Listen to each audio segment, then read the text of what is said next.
বন্ধুরা, আজকে আমরা একটা সুপার ইম্পর্টেন্ট টপিক নিয়ে কথা বলবো, যেটা আমাদের অনেকের মনেই ঘুরপাক খায়। আমাদের অনেকেরই একটা কমন ভুল ধারণা আছে।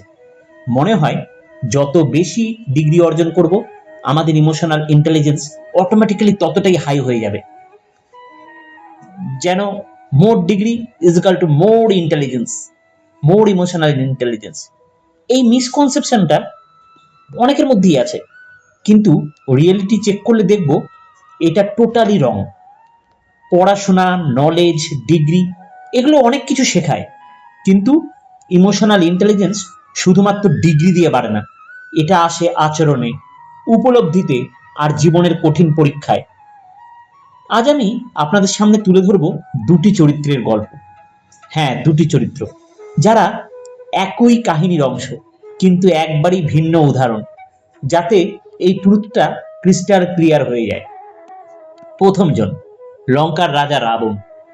অসাধারণ স্কলার, অসীম নলেজ, ভয়ঙ্কর পাওয়ার, কিন্তু তার ইগো, তার অ্যারোগেন্স আর তার ইমোশনাল ইন্টেলিজেন্সের অভাব তাকে ধ্বংস করে দিল। হাজার হাজার শাস্ত্র পড়েও ইমোশনাল কন্ট্রোল শিখতে পারেনি রাবণ। ফলাফল, তার অহংকারের আগুনে লঙ্কা ভস্মীভূত হলো।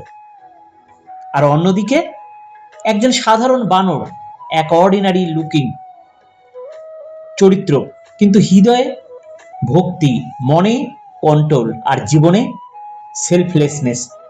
সেই জন্য রামভক্ত হনুমান। সে হয়তো হাজার ডিগ্রি অর্জন করেনি, কিন্তু ইমোশনাল ইন্টেলিজেন্সে সে ছিল অসাধারণ, আনম্যাচড। কোথায় রাগ করতে হবে, কোথায় হাসতে হবে, কোথায় নত হতে হবে আর কোথায় যুদ্ধ করতে হবে, সেই ব্যালেন্স, সেই কন্ট্রোল, সেই ইমোশনের রিয়েল পাওয়ার ছিল হনুমানের মধ্যে। তাই বন্ধুরা, বুঝে নাও, শুধু নলেজ নয়, শুধু ডিগ্রি নয়, emotional intelligence is the real game changer. এটাই তোমাকে লাইফের যে কোনো ব্যাটেল ফিল্ডে সফল করবে। চলো শুরু করি রাবণের কথা দিয়ে। রাবণ তো ছিলেন একটা ওয়াকিং এনসাইক্লোপিডিয়া। তিনি সব বিদ্যায় পারদর্শী, অ্যাস্ট্রোলজি, মেডিসিন, ওয়ারফেয়ার, মিউজিক, সব কিছু। রাবণ ছিলেন সব বিদ্যার সেরা পণ্ডিত। তার 10 মাথা যেন 10 গুণ জ্ঞানের প্রতীক। কিন্তু বন্ধুরা, এত অগাধ পাণ্ডিত্য থাকা সত্ত্বেও রাবণের ইমোশনাল ইন্টেলিজেন্স ছিল একবারে তলানিতে। কেন? কারণ তিনি ছিলেন ক্রোধের দাস। সুপর্ণখার অপমানের ঘটনা আর তারপর রাবণের প্রতিক্রিয়া দেখা তিনি কতটা দুর্বল ছিলেন আবেগ নিয়ন্ত্রণে। সীতাহরণের মাধ্যমে তিনি নিজের অহংকারকে তুষ্ট করতে চেয়েছিলেন, কিন্তু আবেগের উপর নিয়ন্ত্রণ, তা ছিল একবারেই শূন্য। ফলাফল, তার গোটা লঙ্কা রাজ্য ধ্বংস হয়ে গেল। রাবণের গল্প আমাদের শেখায়, শুধু বইয়ের জ্ঞান, অহংকার আর ক্ষমতা দিয়ে জীবনে সফলতা আসে না। ডিগ্রি থাকলেই যে ইমোশনাল ইন্টেলিজেন্স থাকবে, এটা একটা ভ্রান্ত ধারণা। সত্যিকারের সাফল্যের জন্য জ্ঞানের সঙ্গে দরকার আবেগের ভারসাম্য। রাবণের মতো এত বড় পণ্ডিত হয়েও যদি আবেগের কাছে হার মানো, তাহলে সবকিছুই বিফলে যায়।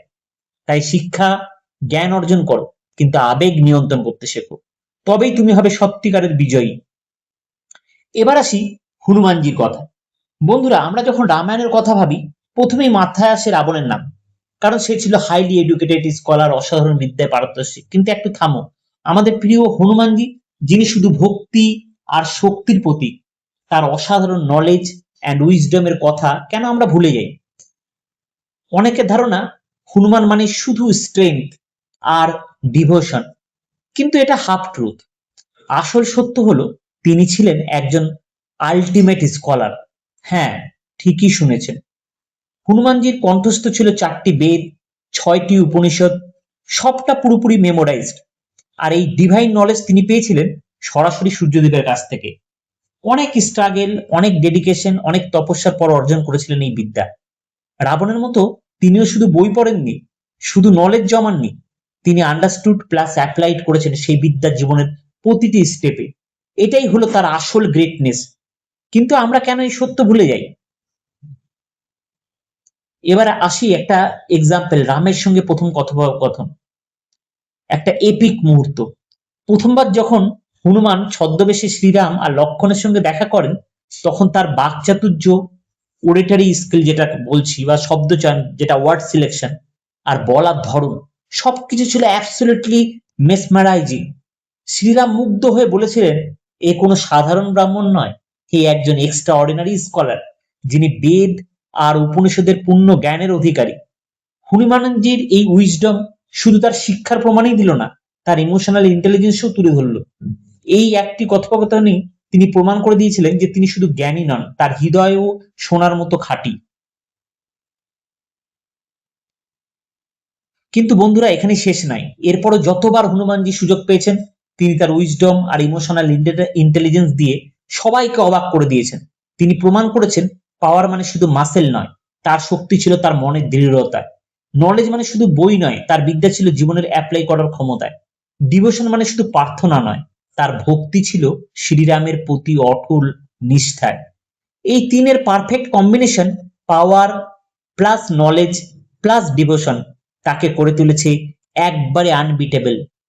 হনুমানজি বানর থেকে ভগবানের আসনে বসে গেছেন, কারণ তিনি শুধু শক্তিশালী নন, তিনি ছিলেন একজন কমপ্লিট পার্সোনালিটি।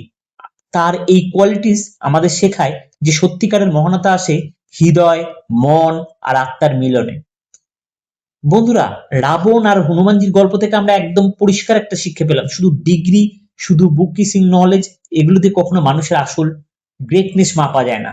রাবণের মতো হাজার বিদ্যা জানলেও যদি ইম্প্যাথি না থাকে, যদি নিজের রাগ অহংকারকে কন্ট্রোল করতে না পারার ক্ষমতা থাকে, যদি সম্পর্ক গড়ার ক্ষমতা না থাকে, তাহলে সেই জ্ঞান পুরোপুরি অসম্পূর্ণ।